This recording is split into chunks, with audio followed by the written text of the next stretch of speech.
Un mercado donde el año pasado, no sé si 50.000 o 70.000 clientes, un año malo, 50.000, 70.000 clientes residenciales han hecho instalaciones fotovoltaicas, donde 6.000 empresas han hecho fotovoltaica. Pues oye, no es un mercado que puedas decir que esté en crisis, que esté parado y que esté mal. Me refiero, teniendo en cuenta que los precios no han ayudado, o sea, que se han acabado las subvenciones. Entonces, yo creo que sigue siendo muy sano el negocio de autoconsumo. Creo que hay muchas cosas que se pueden hacer, porque estamos hablando de la fotovoltaica, que es una instalación, pero es que hay muchos servicios y muchas cosas que se pueden hacer a raíz de tener fotovoltaica. Por eso digo que para mí la acumulación es fundamental, no solamente por esa oportunidad económica, sino por ayudar al sistema, porque donde siempre va a haber una retribución es en los mercados, digamos, de flexibilidad. Cuando el mercado necesita energía, poder verterla. Hay que entender que el sector está cambiando. Y estamos pasando, y se habla mucho, pero es que yo me lo creo. O sea, cada vez el usuario final tiene que ser un elemento más activo, o sea, tiene que participar más. Esto ya no es yo genero y tú consumes y no te enteras. Cada vez la gente sabe más, mira más la factura y puede tomar decisiones. Energéticamente, un podcast de Clevergy.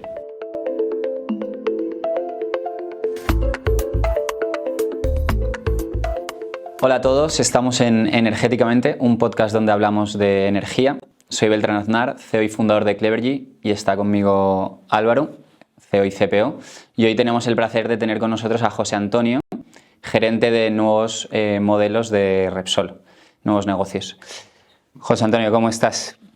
Muy bien, hoy un placer estar con vosotros y compartir este ratito.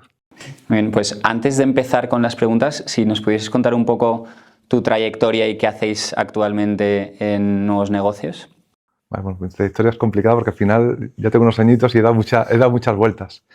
Bueno, yo soy ingeniero industrial, especialidad electrónica, digamos por ICAI, con lo cual bueno, tengo y siempre me he dedicado al mundo de la energía, excepto un breve espacio de tiempo que me dediqué al tema de las telecomunicaciones también. En el boom de las telecomunicaciones también estuve en empresas de telecomunicaciones. Y básicamente lo que he hecho siempre es instalaciones eléctricas. De hecho, estuve un periodo trabajando en la Federación de Instaladores Eléctricos en FENIE, con lo cual pude, digamos, hacer mucho lobby en Europa, aquí en España, trabajando con el Ministerio, con los partidos políticos, para promover, digamos, lo que es legislación normativa, y aprendes bastante de cómo funciona al final el mercado. No el mercado desde el punto de vista técnico, sino desde el punto de vista un poquito regulatorio, ¿no? y de los intereses y lo complicado que es poner a tanta gente de acuerdo.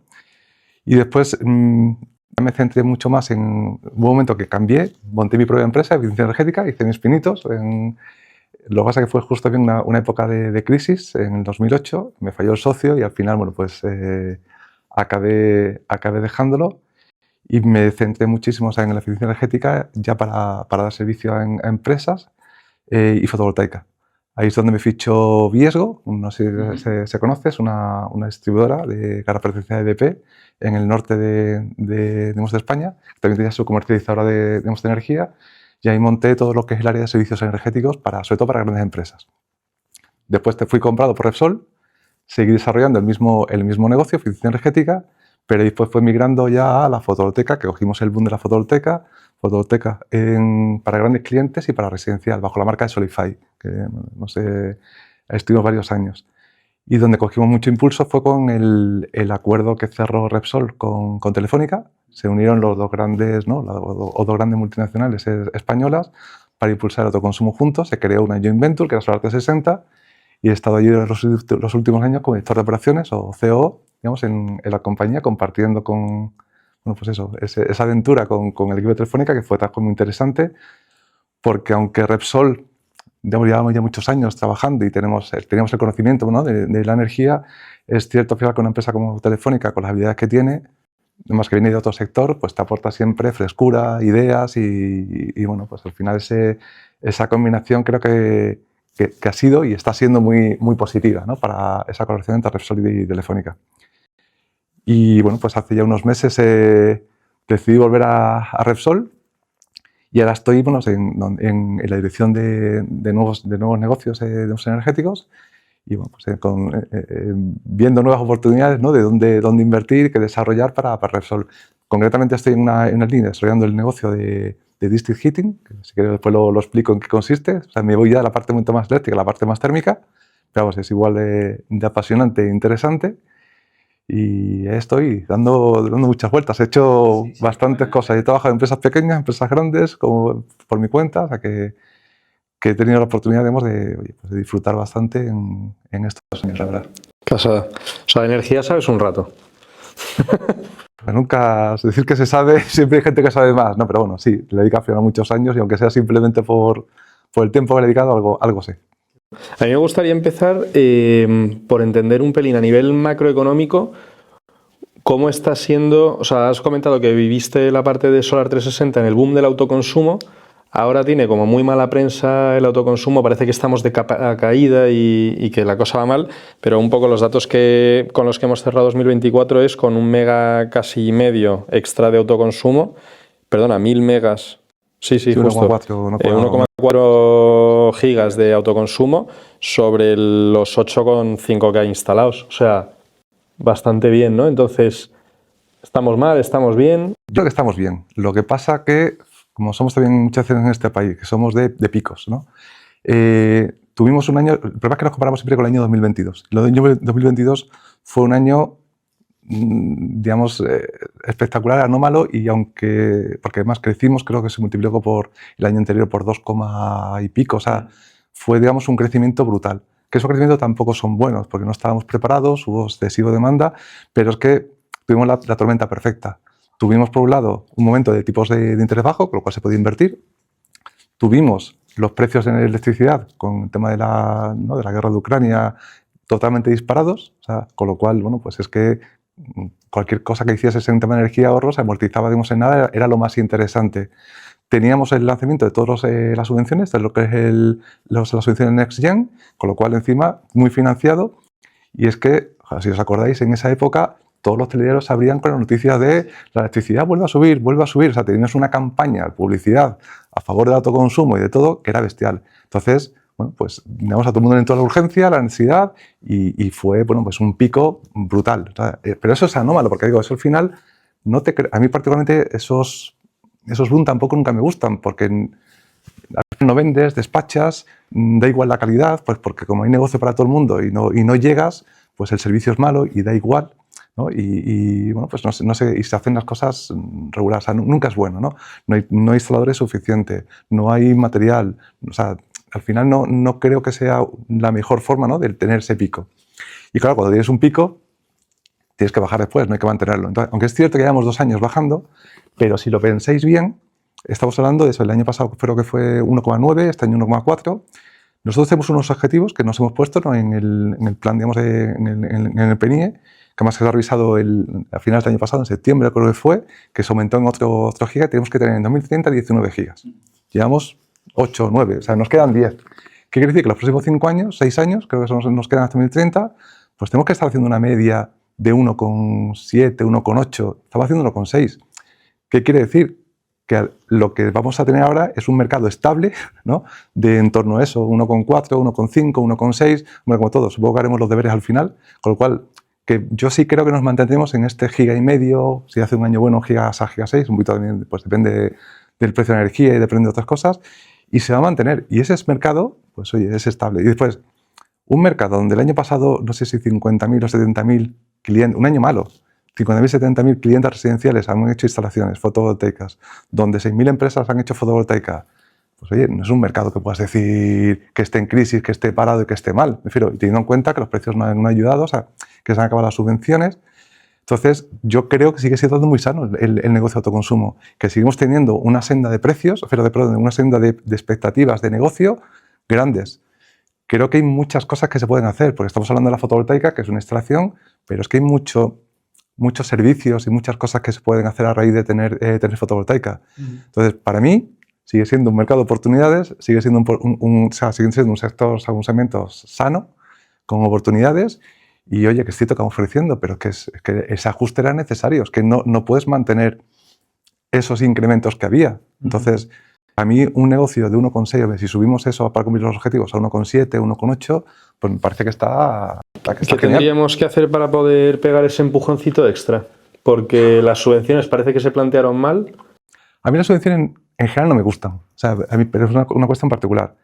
Porque, primero, te hace que el negocio no sea estable. O sea, cuando justo se lanzan las subvenciones, todo el mundo se apunta. Mientras tanto, se tiran muchos meses todo el mundo esperando la toma de decisión a que entren las subvenciones, con lo cual lo que te hace es que en vez de tener una entrada digamos, dar poder a un servicio de forma constante todos los meses, lo que te hace son picos, y los picos nunca son buenos para gestionar.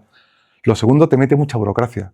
Gestionar una subvención, pedirla, no sé cuánto, requiere un trabajo extra que no es sencillo. Genera mucha expectativa. Yo todavía tenemos clientes que le hicimos las estaciones en 2023 o 2022 y todavía no tienen las subvenciones, todavía no las han concedido. Todavía estamos justificando, no sé cuánto. Cuando la gente tiene una expectativa de conseguir dinero y no llega, y pasan años y no llegan, y mientras tanto tú estás como empresa pues atendiendo, explicando, no sé cuánto, se te enfadan contigo y tampoco tienes la garantía de que te lo vayan a dar. Después al final te falta una foto, te falta no sé cuánto, no cumples tal requisito y te puedes quedar sin ello. De hecho, hay gente que se está quedando sin ellos cuando se han hecho pues rápido, mal. No mal la instalación, estoy hablando mal muchas veces lo que es la gestión de la subvención. Entonces, a mí es una solución que no me gusta. Me gusta mucho más lo que son deducciones fiscales, que son directas. Tú llegas, echas la inversión, lo justifico y lo tienes al final en la creación de poder de la renta o en el IBI, lo tienes ahí. Entonces, yo creo que sería fomentar por ahí. Hay comunidades que lo han hecho, pero yo creo que, digamos, lo que tenemos que tener es bien incentivado ese tipo de cosas. Pero aparte de la parte económica, que siempre ayuda, creo que es más importante lo que nos quejamos todo el sector.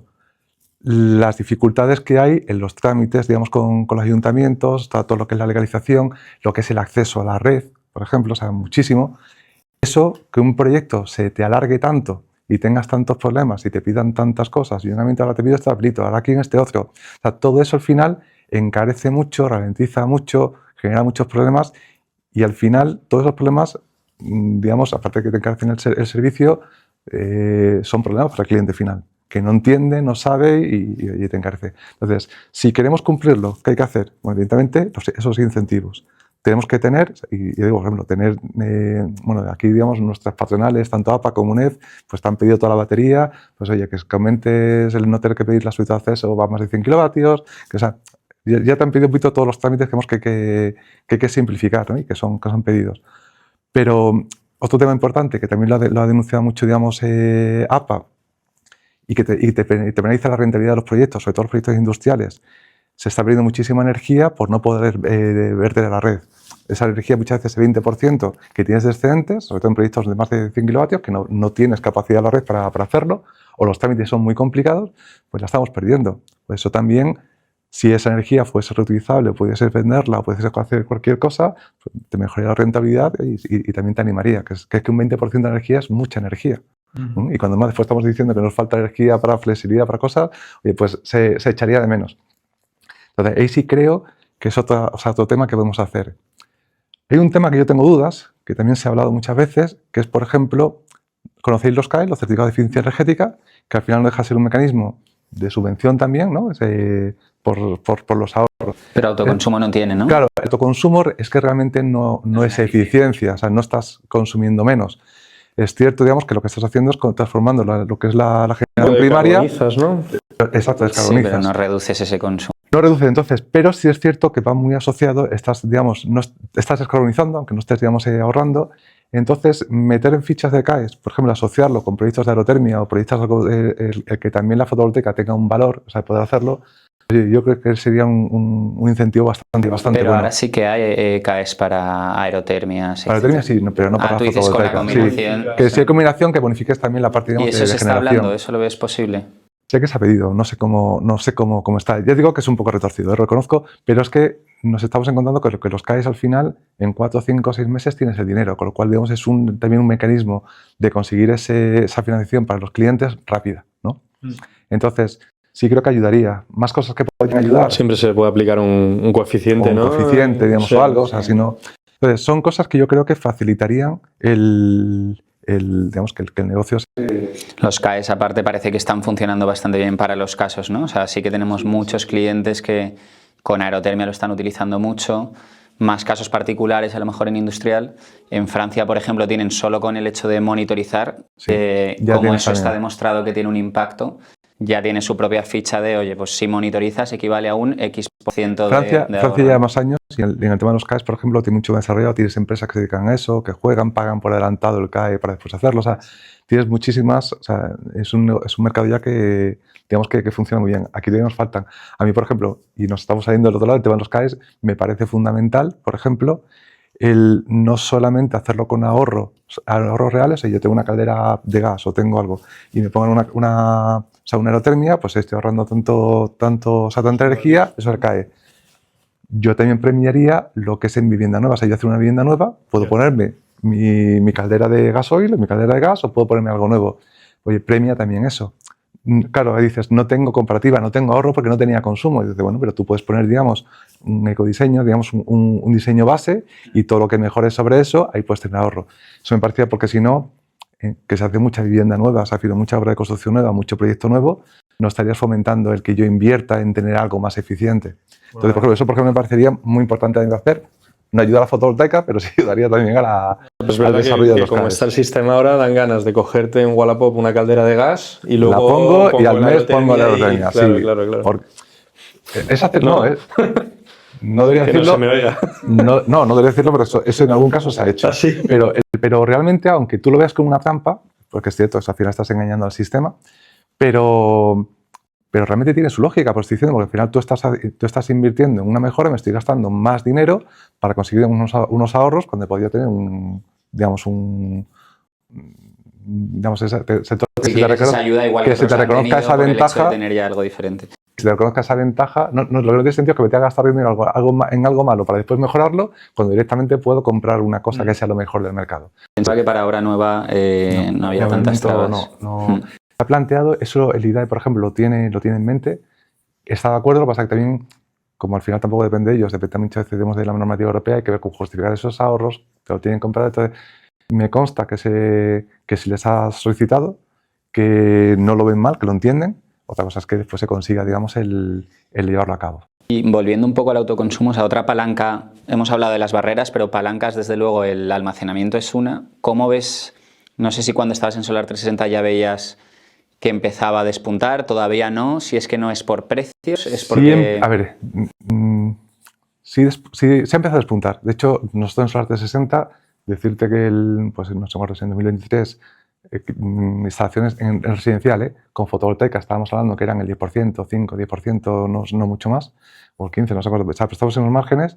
Sin embargo, ya el último año, pues, el 50% de las instalaciones iban con batería. Es cierto que nosotros tenemos también, o sea, ahí fue pionera Solar 360, donde la ventaja, digamos, de sumar la potencia de Telefónica con Repsol, sacamos el producto de suscripción, con lo cual hacía muy atractivo el producto, digamos, de acumulación. Y el 50% están cogiendo la batería. No necesitas la inversión inicial, sino que vas pagando... Sí, pero no es una financiación, es un servicio. Es, digamos, tú lo que pagas realmente es lo que es la estructura, la parte fija, lo que se queda, digamos, en la vivienda, el cableado y los módulos, que eso se queda, y lo que es la parte electrónica, que es la que caduca, entre comillas, que es la que en un momento dado puede ir cambiando con el tiempo. O sea, una batería al final puede durarte 7 años, 10 años, lo que fuera, un inversor lo mismo. Lo que es la parte electrónica es mía. Y tú, pues como hace Telefónica, digamos, en esto, ¿no? Tú lo tienes y te lo regalo. Te regalo, o sea, pero tú me pagas una cuota, cuando quieras te das de baja, ¿vale? Me di algunas salvedades sobre los primeros años y me llevo el inversor. Y tú te puedes comprar otro y ponértelo si quieres, pero yo me llevo el inversor, me llevo, digamos, la batería. ¿Y eso qué impacto tenía para el cliente? O sea, la compra era un 20% lo que tenías que adelantar en vez del 100%. O sea, en vez del 100% al final de la instalación te quitas la mitad. La mitad es lo que tienes que pagar, que son los módulos, o sea, lo que se queda fijo, lo que no te puedes llevar, y el resto, pues, lo tienes suscrito. ¿Que dentro de 3 años no te gusta? Pues te quita de la suscripción, digamos, y ya está, ¿no? En ese sentido, ya está. Y nosotros invertíamos en tener la propiedad de los equipos, la gestión ya es nuestra, pero o sea, el mantenimiento es nuestro, a todos nuestros, porque al final son nuestros equipos. Si uno no funciona, yo llego y te lo cambio, pues evidentemente. Y ya no es ese one-off de te lo instalo y me voy, sino que hay un mantenimiento. Y no es una financiación, porque la financiación al final, por eso digo que al final o sea, hay cosas que se mejoran. Si yo te vendo una batería y después y te con una expectativa de ahorro, no sé cuándo, y no se cumple, aunque esté financiado, el problema es tuyo, ¿no? O sea, te lo has comido ya y si eso no funciona como tú esperabas, lo tienes. En este caso, ya si eso funciona peor, si se descarga más, menos y lo que fuera, y eso es un problema mío. O sea, al final tú estás vendiendo un servicio. ¿Qué es la diferencia con la financiación? La financiación es, lo pagas cómodamente, pero esto es tuyo, ¿no? Y yo creo que es un servicio, digamos, que ha sido muy bien acogido y de hecho la prueba es que vendíamos bastantes instalaciones con batería. Yo fíjate que aún así yo tengo una perspectiva un pelín pesimista. Hace 2 años parecía que iba a ser el boom, no, hace 2 años, o sea, a inicios de 2024, ¿no? Y bueno, yo creo que no según expectativas, y este año yo un poco la sensación es que se habla, pero no se está... Todavía no. Es cierto que el año pasado se hablaba ya como que iba a ser el boom y no lo ha sido. Ya con nosotros nos ha ido bien, pero no lo ha sido. Pero yo sigo confiando, digamos, en el mercado de la acumulación por muchos motivos.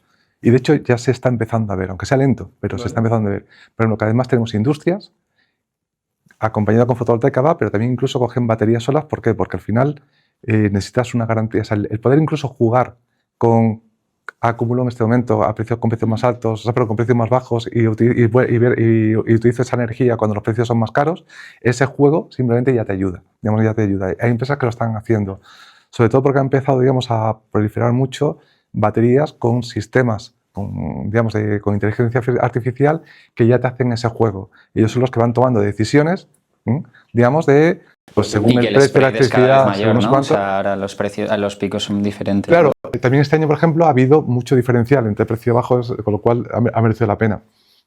También te da estabilidad, te da, por ejemplo, casos como el apagón, ¿no? O incluso cuando gente no tiene, porque la red no te da capacidad para tener más potencia, pues al final la batería es una solución. Entonces se está empezando, digamos, a utilizar no solamente para gestionar tu demanda, sino incluso para conseguir eficiencia.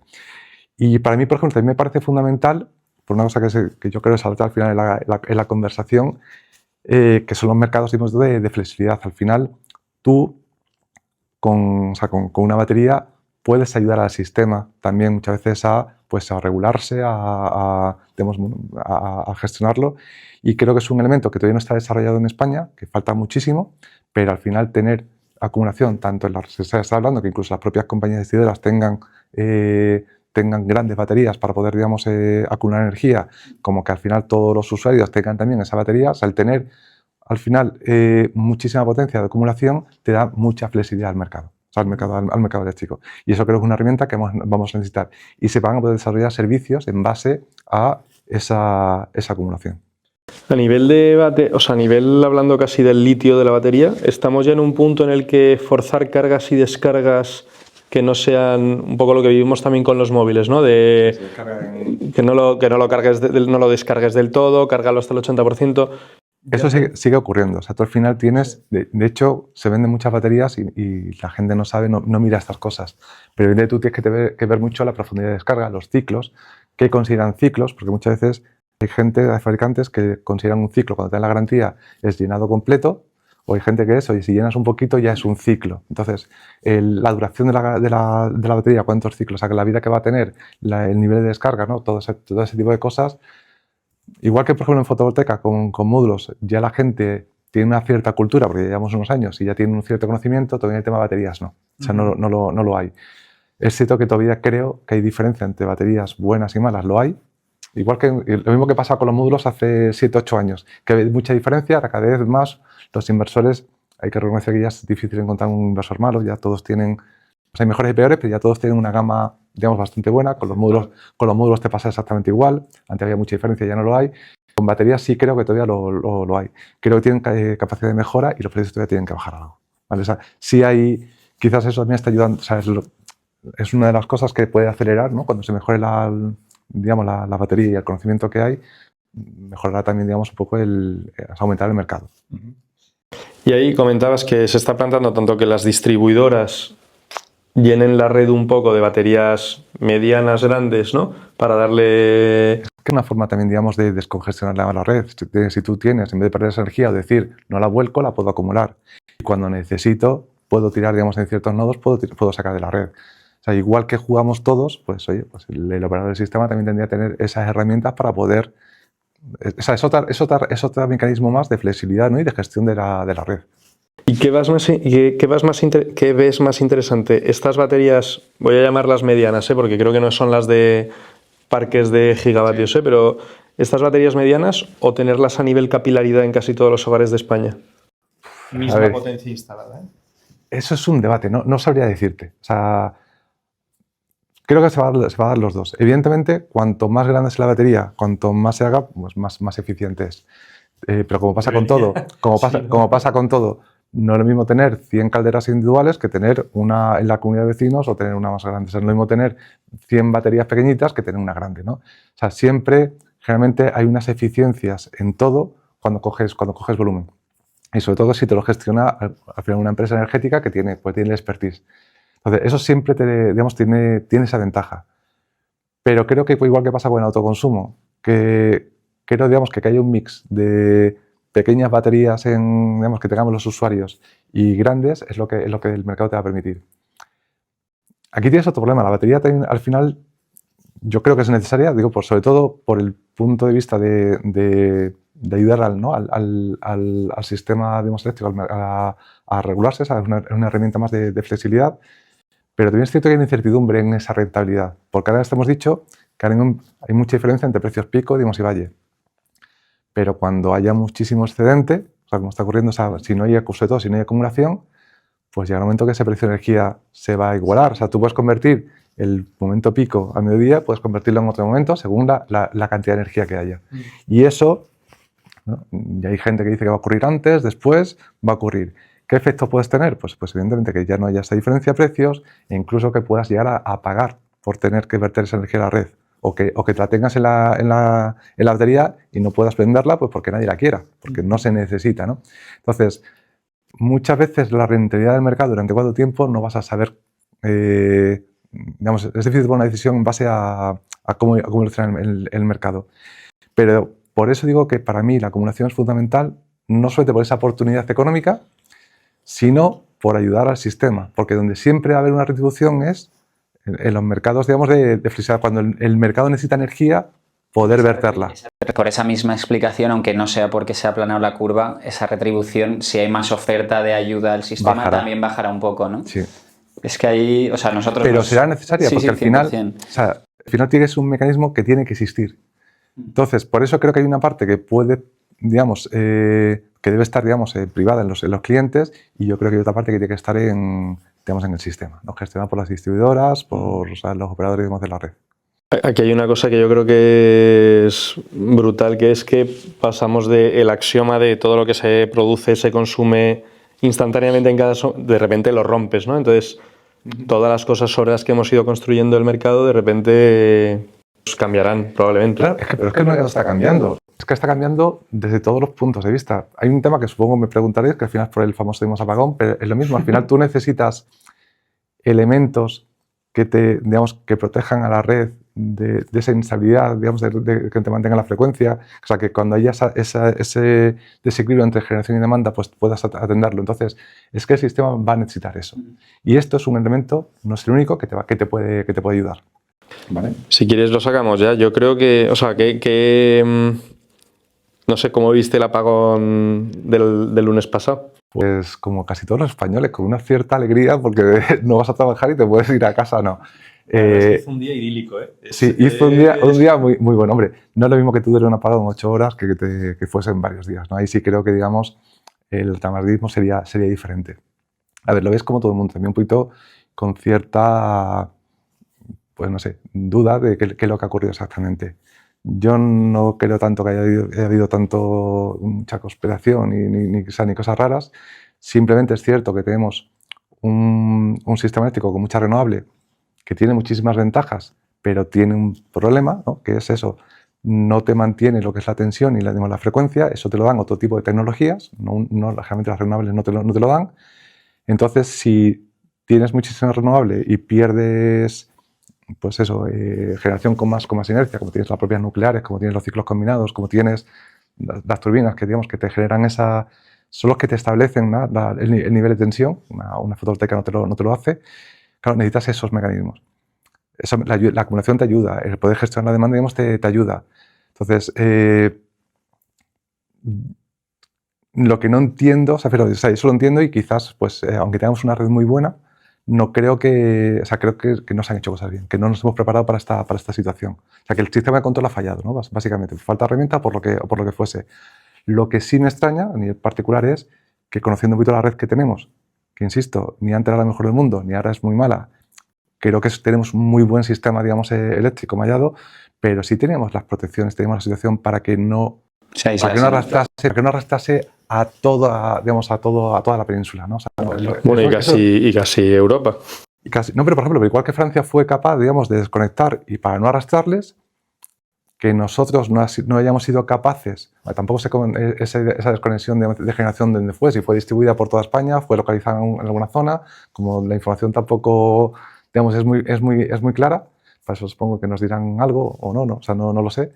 Pero es cierto que fallasen los mecanismos para no proteger parte de la red, eso sí que me sorprende, ¿no? Pero bueno, supongo que nos contarán algo y se pondrán sobre todo los medios, nos cuenten o no, los medios para que no ocurra. Y si ocurra, que esté mucho más localizado, en ese sentido. La verdad es que va a ser un hecho, esperemos que histórico, esperemos que no se repita mucho, pero desde luego fascinante. Yo quería aprovechar que antes has dicho que 100 calderas son menos eficientes que una grande. Entiendo que por aquí van un poco los tiros del district heating, ¿no? Exacto. No sé si nos puedes contar un poco. Sí, os cuento, pero además es bonito. La verdad es que es una cosa que también he cambiado un poquito lo que estaba haciendo y es un tema que me gusta bastante. Es complejo, pero me gusta. Pero es un tema que, por ejemplo, aunque aquí sea más desconocido, sobre todo en el norte de Europa se utiliza mucho. De hecho, en Alemania, por ejemplo, creo que es entre el 16 y el 20% de los clientes residenciales para su calefacción utilizan district heating, o sea, utilizan sistemas de district heating. ¿Qué consiste el district heating? Pues casi lo he contado antes, ¿no? Tú, cuando quieres tener tanto climatización como calor como frío, tú puedes tener tu propia caldera, la tienes en tu casa, la gestionas tú y tienes tu mantenimiento con la compañía que es correspondiente y tan contento. Eso tiene la eficiencia que tiene. Generalmente, mucha gente opta ya y dice, oye, pues en vez de tener cada uno nuestra caldera individual, la tiene la comunidad. Y eso al final, pues, está demostrado que esa caldera es más eficiente que las individuales, o sea, es mejor y suele tener, digamos, un efecto de economía. La gente sale más barato cuando tiene Puedes decir que pierdo, ¿no?, la independencia y pongo la caldera cuando me dé la gana, pero bueno, pero en principio, sobre todo con los contadores, que cada uno puede gestionarlo como quiera, tú tienes al final una economía. El mantenimiento sale más barato, tienes menos riesgos, suele darte mejor servicio, más tiempo, pero sobre todo es que el rendimiento del equipo ya, digamos, te mejora, o sea, eres más eficiente. Pues entendamos lo mismo, si en vez de hacerlo a nivel comunidad, yo me cojo un barrio, 2 barrios, o sea, me cojo 2.000 viviendas, 5.000 viviendas, evidentemente, pues eso es muchísimo más eficiente. Yo tengo al final una gran planta generadora, lo canalizo y te llega a ti el agua caliente o el agua fría para calentarte. Generalmente sueles tener muchísimo más tiempo de calefacción o de frío a un precio más económico, te quitas los problemas, digamos, también de mantenimiento y de todo. Y eso es una cosa que está funcionando. Aquí en España no tanto, está empezando ahora, está viendo mucho. Castilla y León está siendo muy activo. O sea, ¿cuál es el reto principal? ¿La infraestructura que tienes que desplegar? Claro, aquí el reto sobre todo es que tienes que analizar las calles. O sea, tienes que levantar calles y tienes que crear la canalización, ¿no? O sea, entonces, eso es lo más complicado. En obra nueva... Creo que te vamos a ver. A mí es que me parece fascinante esto. ¿Qué radio tienes de...? Depende mucho del proyecto, o sea, pero ahí tienes que ver... Tú lo primero que tienes que hacer es analizar la demanda. O sea, no es lo mismo porque tú puedes tener... O sea, esto te sirve tanto para edificios, como para viviendas unifamiliares, como para un colegio, un polideportivo, o sea, incluso una industria. Sí. Industrias, o sea, de hecho, que industrias, claro, no siendo a tan escala, esto ya existe, digamos. Ya hay muchos casos en los que tú lo que prevés a una empresa le prevés de calor o de... Pero me parece más sencillo poner de acuerdo a una industria o dos que a todos los vecinos. O sea, si lo quieres llevar un poco a doméstico, tienes que hablar con cada vecino. Pero es igual que el gas natural. El gas natural llega la canalización a tu casa y contratas, ¿no? Y tienes, digamos, una decisión individual, pero en promociones nuevas, a lo mejor una urbanización entera. En promociones nuevas es más sencillo porque de alguna forma ya va con la promoción y tienes el factor de principio. Si a nivel edificio poner placas ya es un tema, imagínate a nivel 10 manzanas. Evidentemente, digo, ahí generalmente va acompañado, o sea, eso generalmente lo está promoviendo los ayuntamientos, ¿Por qué? Porque va acompañado de eso, de hacer una descarbonización, son unos compromisos de sostenibilidad, van subvencionados y sobre todo al final al cliente lo que recibe es mejor servicio y más barato, ¿vale? Pero es cierto que tiene un coste de infraestructuras, son proyectos complejos, son largos, pues porque tienes... Pero ya tenemos casos, aquí en Madrid, por ejemplo, tienes en Móstoles, tienes en no sé, bueno, hay varios. Aquí tienes, pero digo, en Castellano, en la ciudad de Ávila, o sea, en Valladolid, en universidades, o sea, ya hay muchísimo, o sea, es sorprendente en los últimos 2 años el crecimiento, digamos, de estas redes es exponencial. Las hay más grandes, las hay más pequeñitas, pero están resultando, digamos, muy, muy positivas. ¿No hay muchas pérdidas en el transporte?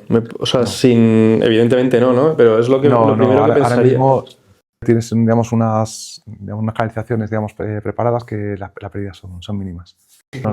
Y en esto que comentábamos de flexibilidad, o sea, ¿eso tiene capacidad de respuesta medio rápida a nivel depende de la tecnología. Jugar con esa demanda? Depende de la tecnología.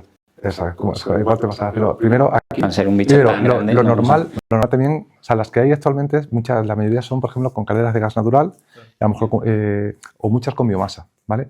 Pero lo puedes hacer con aerotermia, o sea, que al final, digamos, es renovable, la puedes hacer con geotermia, las puedes hacer con eso, con biomasa, o sea, tienes muchas opciones, digamos, con origen renovable, que es lo que te permite al final, digamos, descarbonizar y, por ejemplo, estas cosas se aplican CAEs, o sea, si tienes, digamos, esa ayuda, con lo cual se hace muy interesante. Claro, y depende de la tecnología que tengas, son más regulables que otras. Un tema muy interesante que se está promoviendo mucho de la Unión Europea es aprovechar el calor residual. En todas las ciudades tienes calor, o sea, tienes calor que lo estás tirando al este. Desde en el metro, en Londres, habría un proyecto que el propio calor que se genera en el metro lo estaban canalizando y con eso hacían un district heating y calentaban un barrio. O sea, hay proyectos muy chulos, digamos, en ese sentido, y muy interesantes. Cuando aprovechas calor residual que se está perdiendo, pues joder, es que, digamos, es perfecto, ¿no? O sea, estás utilizando una energía que de por sí la estarías tirando y la aprovechas. Y piensa cuántos... cuando quemamos basura, o sea, en las incineradoras, pues ahí, por ejemplo, se genera muchísimo calor. Cuando hay muchísimos procesos industriales que sueltan, digamos, calor. Nosotros en las refinerías, digamos, en Repsol, tenemos procesos donde pues, tenemos, digamos, agua caliente. Exceso de calor que no sois que nos puede venir, digamos, muy bien y son susceptibles, digamos, de esto. O sea, hay muchos procesos industriales donde tienes calor que se puede aprovechar. Entonces, eso es lo que desde la Unión Europea se quiere hacer. No creo nunca que lleguemos a los niveles nuestros del resto del norte de Europa por una cuestión lógica, por las horas de calor. Es decir, o sea, en las horas que necesitas calefacción, allí los meses son mayores y digamos, durante más tiempo. Aquí la ventaja que tenemos es que hay procesos donde nosotros podemos combinar tanto calor como frío. Y la climatización aquí en España sí es interesante. Entonces, bueno, pues eso es... ¿Qué temperaturas de operación, o sea, el líquido es siempre agua o se utilizan refrigerantes y...? En estos negocios generalmente va siendo agua. O sea, en procesos industriales muchas veces lo que mandas es vapor, digamos, sobrecalentado, pero vamos, en general, en principio, esto se está planteando con agua. Y la temperatura pues depende mucho, sobre todo, de la tecnología que tengas. Si yo hago una vivienda nueva, puedo plantear aerotermia, o sea, suelos radiantes, que eso van a baja temperatura, pues con los 40 grados, 50 grados, eso es más eficiente. Si, sin embargo, tú vas a un distrito, digamos, que ya tienen calderas de gasoil o tienen cualquier cosa, tienen sus redes normales, pues sí tengo que darle los 90 grados, digamos, de temperatura de impulsión. Entonces, claro, en función de eso, me vale una tecnología, me vale otra, tiene unos costes u otros. ¿Y el modelo de negocio que más está funcionando? Porque o sea, antes has dicho que los ayuntamientos tenían algo de ver, eso imagino que es una instalación cara, pone el... Eso es privado, la inversión es privada, no, pero la promoción la hace el ayuntamiento porque le interesa descarbonizar y es el que tiene que ayudarte más. Tiene muchísimos permisos, muchas cosas, con lo cual, digamos, sale de ellos. Al final hay una empresa que es la que tiene que invertir y es la que tiene que vender ese calor, ¿no? Es la que tiene que operar, tienes que tener tu centro de control. Y tú como usuario que estás pagando, también pagas ese porcentaje que te toca de instalación, pagas, lo llevas a servicios y pagas por el calor. Claro, pagas al final dentro del servicio que das, lo pagas. Sí, exacto.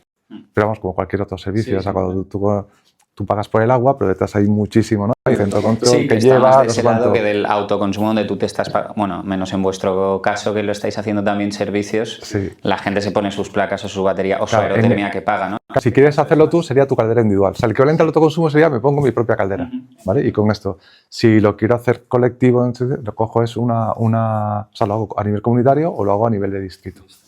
Esto se parecerá mucho a cuando llegas a una casa y tienes toma de gas, si quieres utilizarla o no. Entonces, por ejemplo, que sería un negocio corriente, o en su momento también el GLP canalizado, que tenemos que sé que se hacía también antes mucho, pero que ya ha habido modelos similares, ¿no? que se ha utilizado, y esto ya digo, en España no es tan común y está creciendo mucho, pero en el norte de Europa se da muchísimo. Con lo cual, bueno, pues es otro reto, ¿no? Digamos, muy interesante.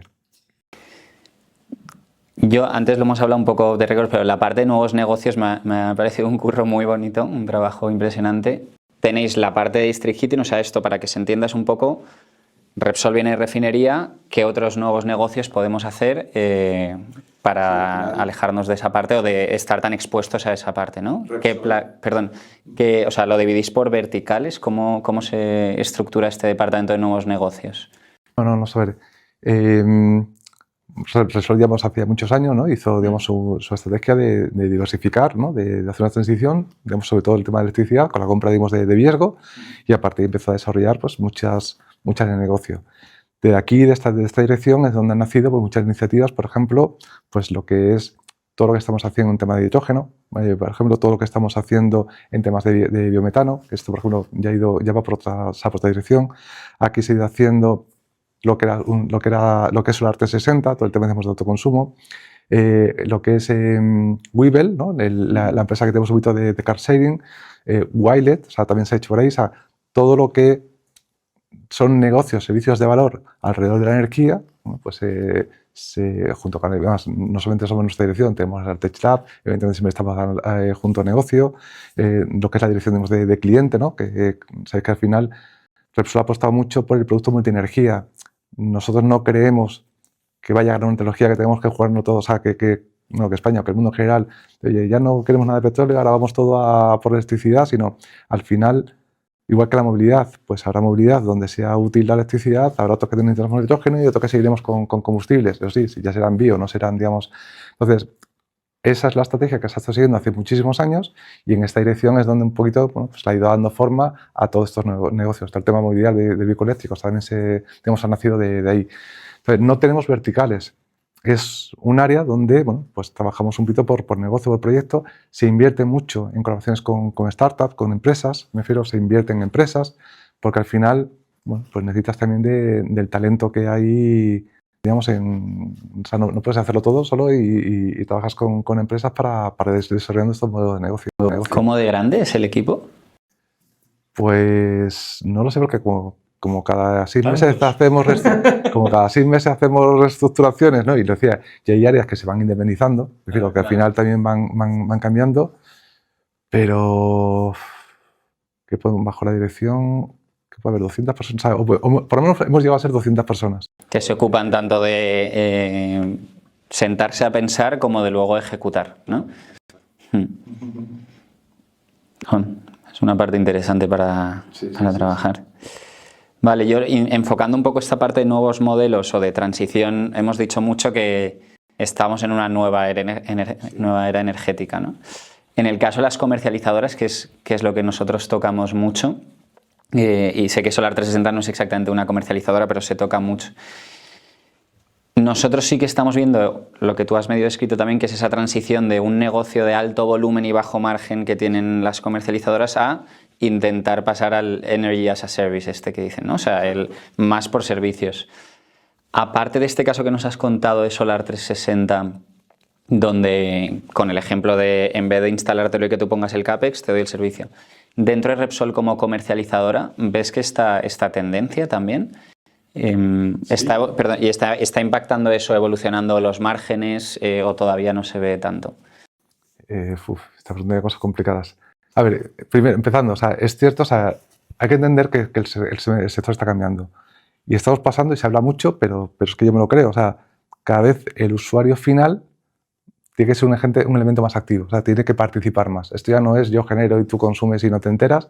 Cada vez la gente sabe más, mira más la factura y puede tomar decisiones.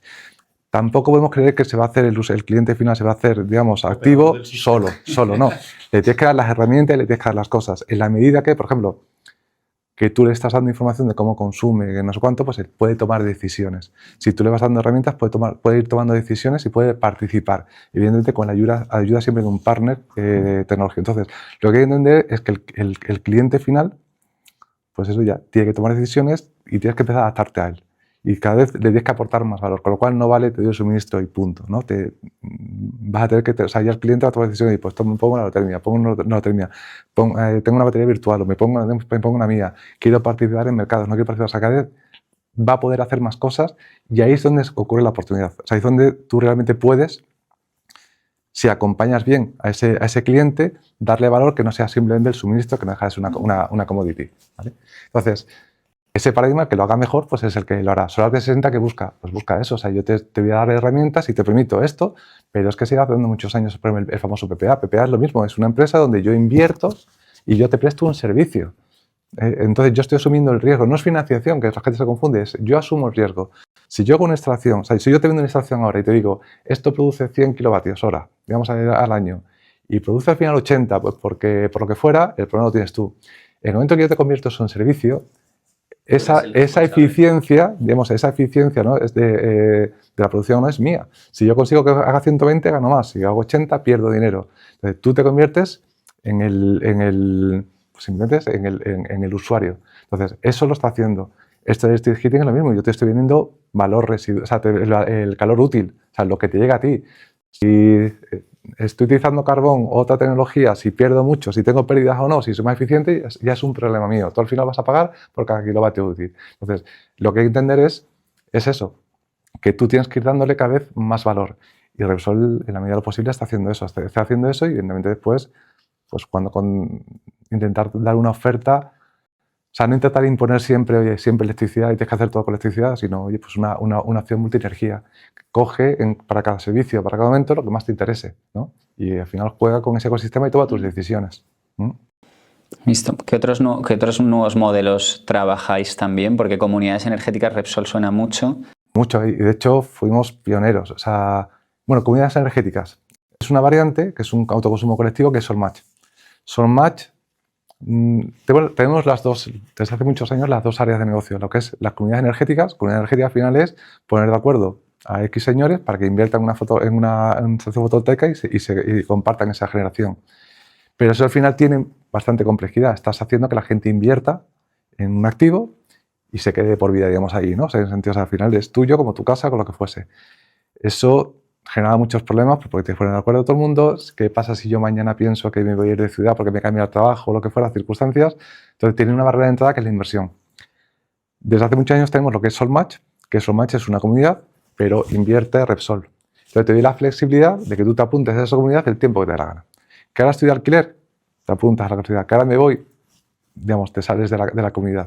Entonces, eres un participas, al final Repsol lo que ha resuelto es el problema de montar una comunidad solar. La monto yo y tú te vas apuntando. Es como un club, ¿sabes? En el sentido de... Acceso a X kilovatios de solar al día. Tienes acceso a tantos. Entonces, esa es la ventaja. Y eso, pues creo que fuimos pioneros bajo la marca SolMatch. Establecimos muchos procedimientos. Ahí, por ejemplo, donde decía para montar nuevos negocios o lo importante de los trámites. Las primeras instalaciones tardamos en legalizarlas más de 2 años, en ponerlas en marcha. Por la complejidad, porque no sé cuánto. Hemos ido bajando, ya se puede hacer en 6. También nuestros sistemas los hay más sencillos, pero nuestro modelo como tal se hace en 6-7 meses. Hay otros autoconsumos colectivos que se pueden hacer en 4 meses.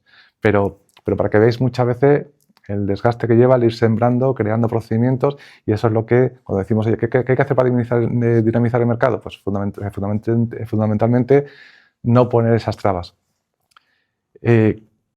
Y en esta línea, o sea, ¿por dónde hay que ir, ¿no? para crecer el mercado? Ahora mismo se ha desarrollado mucho, pues, lo más obvio, ¿no? ¿Quién va a poner fotovoltaica? ¿Quién tiene un tejado? Un unifamiliar.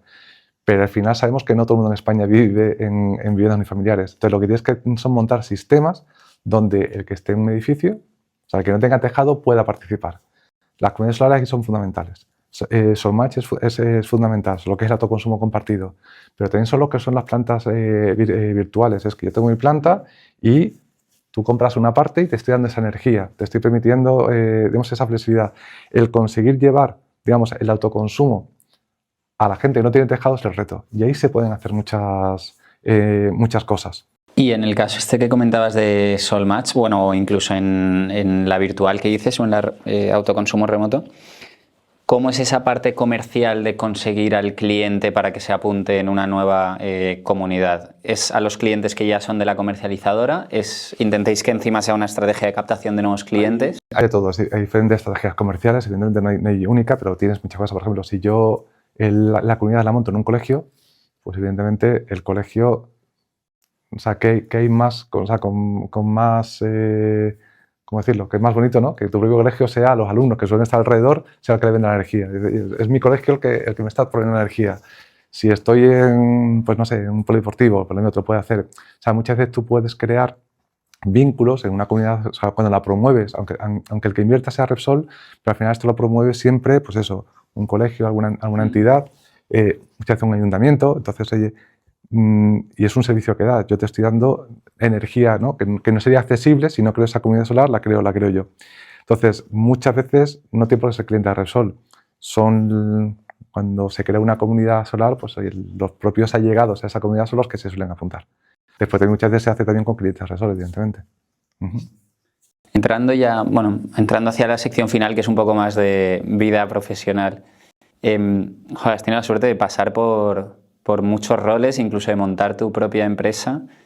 No sé muy bien cómo aterrizar la pregunta, pero supongo sí, quizá o sea, ¿qué aprendizajes te podrías llevar de montar tu propia empresa al mundo luego corporativo? Porque Álvaro y yo a veces estamos diciendo, joder, aquí vamos de qué aprendemos, pero yo no sé si luego me adapto bien en una corporación. Bueno, no, muy buena pregunta, porque de hecho siempre he estado, o sea, en empresas más pequeñas donde, pues oye, se nota claramente tu actividad, o sea, que tú funciones bien o no, pues la empresa depende de las operaciones, afecta mucho al funcionamiento de la empresa, sobre todo cuando es tuya, pues evidentemente muchísimo. Cuando vas a una empresa grande, de hecho fue cuando me llamaron para Viesgo, cuando me llamó el Headhunter para entrar, me dio mucha respeto, y estoy acostumbrado a tener una iniciativa, a tener, digamos, autonomía, a tener cosas, al igual eso en una empresa grande no puedo hacerlo. Es cierto que Viesgo tiene un tamaño muy bueno, era muy cercano, y noté el salto, pero de alguna forma seguía teniendo mucha visión del negocio, seguía teniendo mucho acceso, digamos, en este caso, a la dirección general, digamos, a los directores, y éramos muy dinámicos y muy cercanos. Pero es cierto que cuanto más grande es la empresa, más difícil es mover cosas. Cuesta, pero se valora mucho en las grandes empresas donde hay mucha burocracia, gente con ilusión, con empuje, con dinamismo, con pragmatismo, con imaginación. O sea, que la mantenga, porque a veces te la necesitan. Pero tú generalmente cuando estás acostumbrado a trabajar sin recursos, pues primero haces de todo. Que hay que hacer temas de marketing, lo haces. Que hay que irse a ver un cliente, lo haces. O sea, estás acostumbrado a tocar prácticamente todos los palos, temas financieros, temas no sé cuántos. O sea, no dices, no, esto no es que esto no es de mi ámbito, yo hago esto, no. Tú sacas el proyecto como sea. Entonces, tener gente así, las empresas grandes, creo que es muy positivo, tener gente con ese dinamismo. Muchas veces no lo hay, ¿eh? Yo, afortunadamente, te tengo que decir que en la dirección esta que tenemos de nuevos negocios, igual que la comercializadora, bueno, gente conozco que hay gente buenísima y con esa ilusión y con ese empuje, ¿vale? Pero no siempre, cuando hay miles de personas, no siempre todo el mundo es así. Y yo creo que es muy positivo. De hecho, cuando monté el equipo en Viesgo de servicios energéticos, el equipo que monté venían todos de empresas pequeñas, eran muchas veces autónomos, eran gente pues, con una capacidad de trabajo, con una capacidad de ilusión, de empuje. Sí, ese primer equipo de Viesgo hemos conocido gente y la verdad es que ha salido, sí. Entonces hay que reconocer, pues digo, que yo es un valor que creo que es muy positivo. También es cierto que la empresa, después tienes gente con visión más estratégica, digamos, que monta las cosas bien. O sea, ese mix es muy bueno. O sea, tener una empresa grande, lo bueno que tienes es que puedes tener perfiles muy diferentes que te compensan. Pero a mí el haber estado siempre en empresa pequeña, el haber hecho mi propio camino, pues creo que siempre me ha ayudado, ¿no? Y ha sido positivo. Qué bueno. Vale, pues luego acabamos ya siempre hacemos las mismas 3 preguntas para terminar.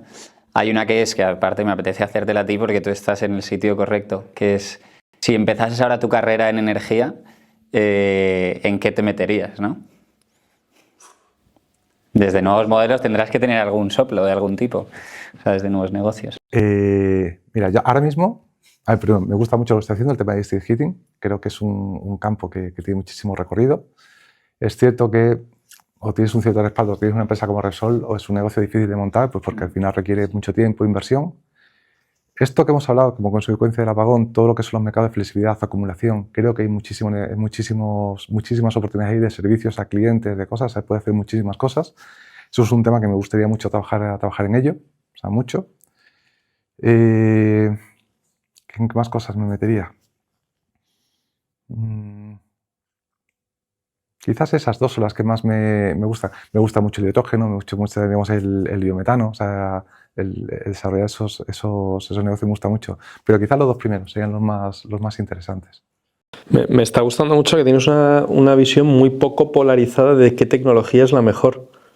Que normalmente... Es que no creo que haya una tecnología que sea Ya. No, pero está muy bien. Depende para qué y para quién. Dime qué quieres hacer y te recomiendo, ¿no? Qué bien. Exacto. Otra es cómo te imaginas el mercado eléctrico en el 2050, que está ya...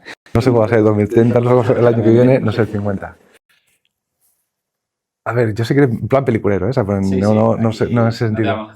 Yo sí creo, y me gusta imaginarlo, sí, o sea, soy de los que pienso que al final acabaremos teniendo todo dentro de muchísimos años, nuestro mini reactor nuclear que te dé energía limpia, no sé cuánto o lo mismo, pero o sea, que al final, o con renovables, que todo el mundo tenga su fotovoltaica, o sea, para reciclar, digamos, el agua, su eólica, y que sea, sí creo que al final todo el mundo tiene que acabará teniendo algún sistema casi permanente, digamos, de energía propia. Sí creo que lo tendrá. O sea, un sistema descentralizado completamente. Yo sí que lo creo, pero que sea barata, limpia, digamos, y casi eterna, ¿no? En ese sentido. Tenemos que llegar a algo que sea... Porque al final la energía la vamos a necesitar siempre y cada vez se va a necesitar más energía. Entonces sí creo que habrá sistemas centralizados, por ejemplo, para todo el tema de inteligencia artificial, todos los datos de data centers que va a haber. O sea, sí creo que, digamos, va a haber un sistema también centralizado porque vamos a necesitar muchísimos servicios, sobre todo en temas de telecomunicaciones, va a haber muchas cosas que van a requerir muchísima energía, transporte y no sé cuánto, pero después para los usos de cada uno, sí creo que al final deberíamos tender a que seamos algo autónomos. Pero no sé si es... Tendremos en el despacho el cubo de nuclear y encima el router de Telefónica, ¿no? Ahí está. Quizás porque a mí me gusta, soy un poco friki, me gusta también manejar mis cacharritos y ¿no? Y me encantaría tener mi propia energía. Qué bueno. Estaría bien, lo puedes montar tú, Álvaro, que tienes esas cosas. Lo estaba pensando y digo, ostras, pero fíjate, lo primero que pensaba es realmente con, no sé cuánto, voy a decir una paletada, pero no sé si es con 1 miligramo o con 1 gramo de uranio, seguro que tienes para 30 años. Sí, exacto, no lo sé, pero seguro. Ya, el problema es que luego he cogido y he dicho, joder, ¿y a los 30 años qué haces? O sea, bueno, eso para la siguiente generación, ¿no? O sea, ver por momento saber dónde estamos y qué se hace con cada cosa. No, pero seguro que hay, si se desarrolla eso, también habrá soluciones para esos residuos. No lo sé, dirás que eso será problema de otro, no mío. Dale. No. ¿Y a quién crees que deberíamos traernos al podcast que sepa de energía y que le guste? Yo creo que hay mucha gente que sabe mucho. A mí una persona que me parece muy interesante y muy curiosa por la trayectoria que tiene y por los años, no he hablado con él ni nada, pero Jorge González, de Contigo Energía, que también es vicepresidente de Gesternova. Me parece que además viene de tradición, o sea, su padre también, una persona muy importante digamos, en el sector, ha vivido muchas cosas, hasta en la parte digamos, de generación, hasta en la parte de eficiencia energética. Creo que también tiene un bagaje... Crack, no lo podemos decir, pero realmente sí, porque no ha salido, pero para cuando esto salga sí que habrá salido. Pues mira, no sabía que estaba... Y fue, sabía que estaba él. Pues mira, fue muy buena conversación. ¿Quién más? Qué bueno. Si no... ¿Quién más puede ser que sepa de energía? Bueno, te diría, un tío que sería un crack, sería mi propio jefe, ese es un tío muy bueno. ¿Sí? Que no sé si sería factible. Luis Antonja, también es un tío muy visionario, o sea, tiene también... Apuntamos y es un tío muy bueno. ¿Qué más gente? Hay gente buena en el sector, o sea, seguro que... Apuntamos a Luis y si no, te pedimos otro. Sí, exacto, sin problema. Pues muchísimas gracias, José Antonio, ha sido un placer. Igualmente, al final ha sido mucho más entretenido que que lo que esperaba. Digo, esto puede salir por cualquier lado. Porque teníamos que cortar, pero nos hubiésemos quedado aquí un rato. Pero bueno, muchas gracias y hasta luego. Hasta luego. Energéticamente, un podcast de Clevergy.